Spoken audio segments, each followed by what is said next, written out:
Hi guys, and welcome back to my YouTube channel. Okay, back to serious matters. Have any of you struggled to stay motivated while on the weight loss journey? Have you struggled to stay loving yourself through the journey? Let's get into this. This is a weight loss update with Mrs. Sue. Like, comment, subscribe, turn on your notification buttons, and let's do this. Do this.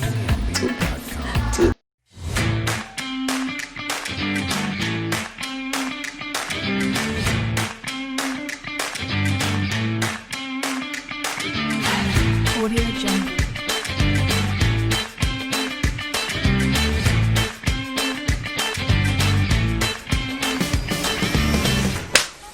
Staying motivated. Staying motivated is hard work, but it's not impossible, and that's the good news I'm here to spread to you today. So basically, I think that staying on or starting your weight loss journey in general is hard work, because it takes a lot of willpower. It takes a lot of coming to terms with the fact that change needs to happen. But the thing is, Rome wasn't built in a day. You didn't gain all the weight in one day, in 1 week, in 1 month. You gained it over a period of time. So therefore, losing weight is also going to take time. So you need to be patient with yourself. You need to accommodate your ups and downs in the journey, because it's all part of the process. You get me? Yeah. I have had a very big problem in adjusting, because firstly it was like bloop, bloop, bloop. The weight was literally dropping, slowed down, dropped again, slowed down again. But the key thing I had to tell myself and remind myself is the fact that I am not where I started, and that's the thing that keeps me going. So even if you've only lost 1 pound, even if you've lost 1 kilo, you've lost 10 kilos, you've lost 10 pounds, whatever it is, the fact is you are better than where you started from. So it doesn't matter if you falter and eat some bread. It's about getting back on the wagon. Get back on the wagon, and you can do that. So one of the things I definitely advise is to keep a weight loss journal. The journal kind of keeps you on track to see where you are from your goal, but also to let you know and see things that may be a trend as to what causes you to have those setbacks, so you can address them. So it's not about beating yourself up about your setbacks or your flops.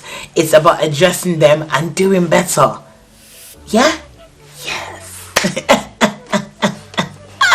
We can do this, we can do it. One of the things that I do as well a lot of is watch loads of videos on YouTube, and also look at loads of Instagram posts about people's amazing transformation. And a lot of the time it works as being amazing motivation, like, yes girl, you're gonna work extra hard in the gym today, you're gonna do this.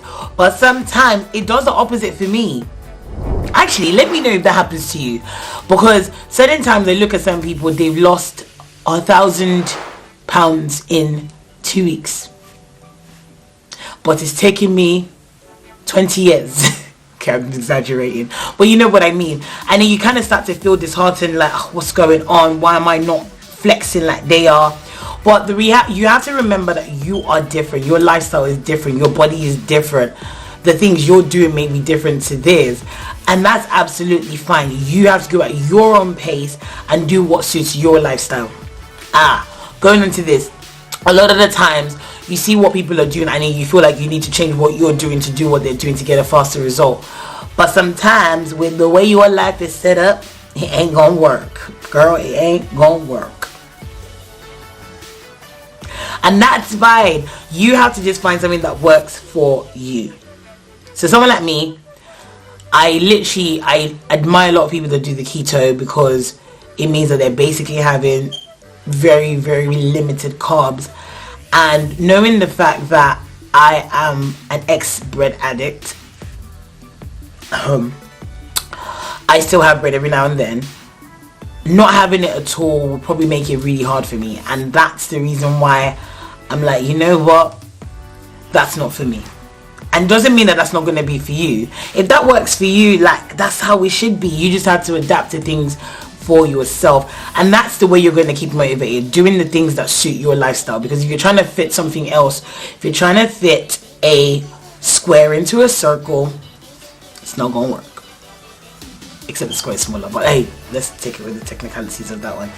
But yeah, another thing that's been happening that has been disheartening for me actually is the fact that as I've lost weight, I started noticing more and more flaws in my body, and I'm like, why is that the case?